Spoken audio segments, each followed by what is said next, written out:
Page number 7. Lesson 3. The Shepherd's Treasure.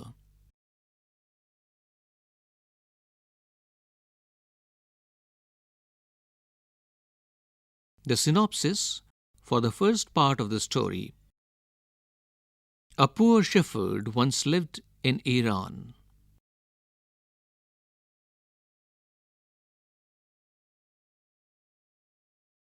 Though uneducated, he was very wise and helpful.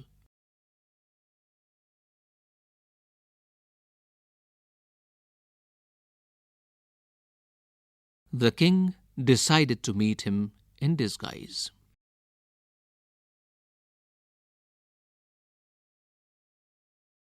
Now the story. In a village in Iran, there once lived a shepherd. He was very poor. He did not have even a small cottage of his own. He had never been to school or learned to read and write, for there were very few schools in those days. Though poor and uneducated, this shepherd was very wise. He understood people's sorrows and troubles and helped them face their problems with courage and common sense.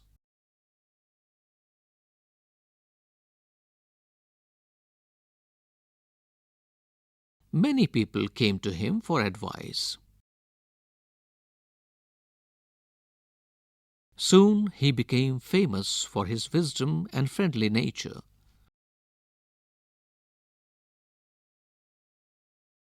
The king of that country heard about him and thought of meeting him.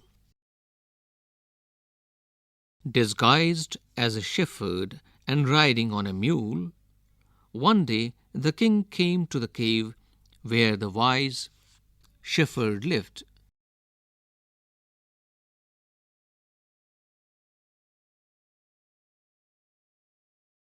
Page number 8.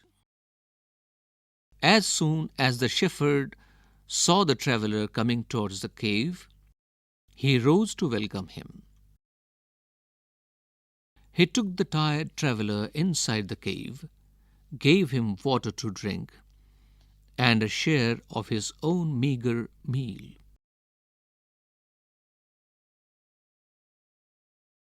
The king rested for the night in the cave and was greatly impressed by the shepherd's hospitality and wise conversation.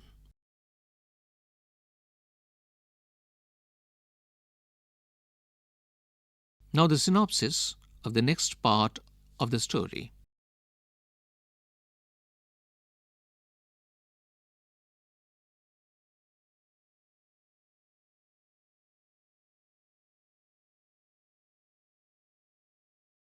The shepherd was able to make out that his visitor was none other than the king. The king made the wise shepherd governor of a small district. Other governors became jealous of the new governor and called him dishonest.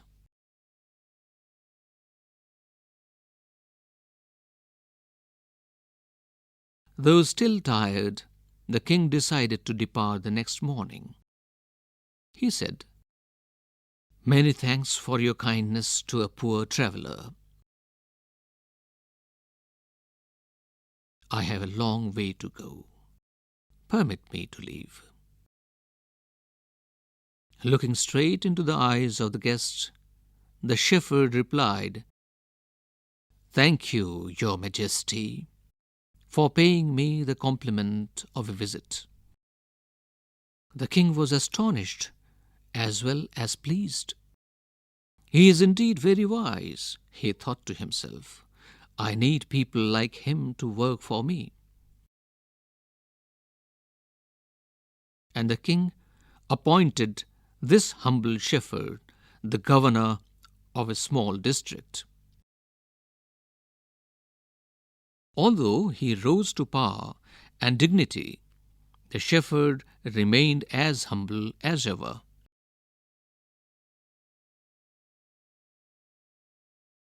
People loved and honored him for his wisdom, sympathy, and goodness. He was kind and just to one and all.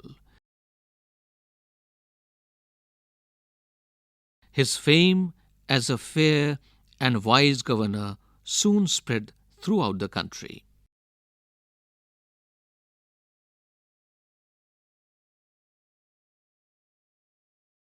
Now the governors of other provinces grew terribly jealous of him and began to talk to the king against him.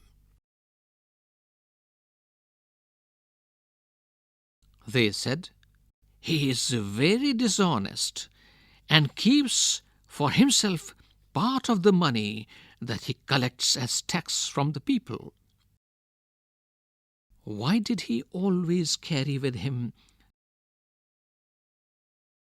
they added, "an iron chest? Perhaps he carried in it the treasure that he had secretly collected." After all, they said mockingly, he was an ordinary shepherd and could behave no better.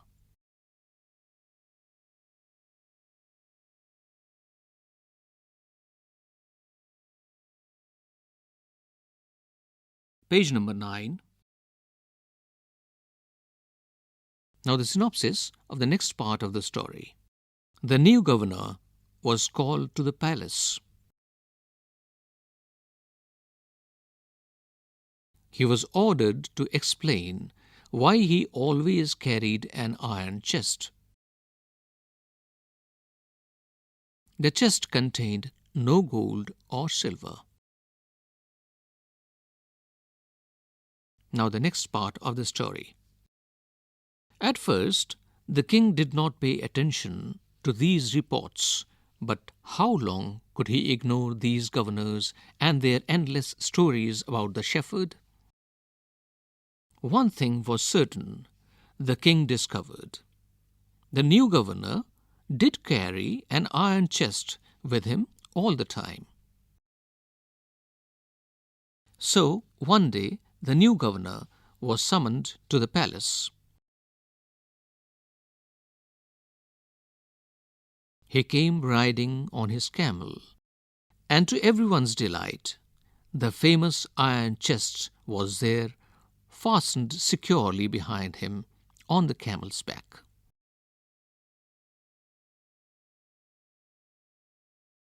Now the king was angry. He thundered, "Why do you always carry that iron chest with you? What does it contain?" The governor smiled. He asked his servant to bring in the chest.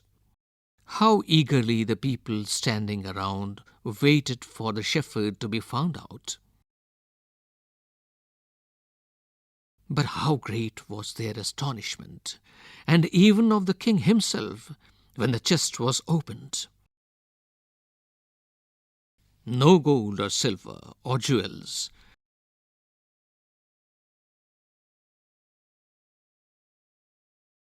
but an old blanket was all that came out. Page number 10. Holding it up proudly, the shepherd said, "This, my dear master, is my only treasure. I always carry it with me."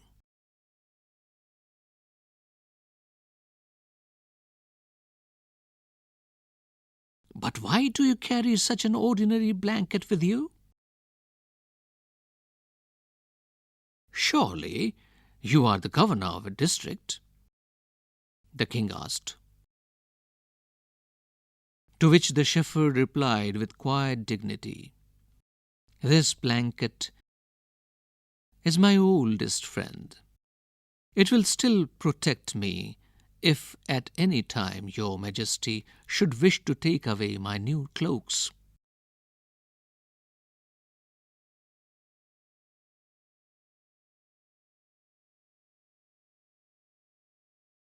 How pleased the king was, and how embarrassed the jealous governors became to hear the wise man's reply. Now they knew that the shepherd was indeed the humblest and the wisest man in the land. The king made him the governor of a much bigger district that very day.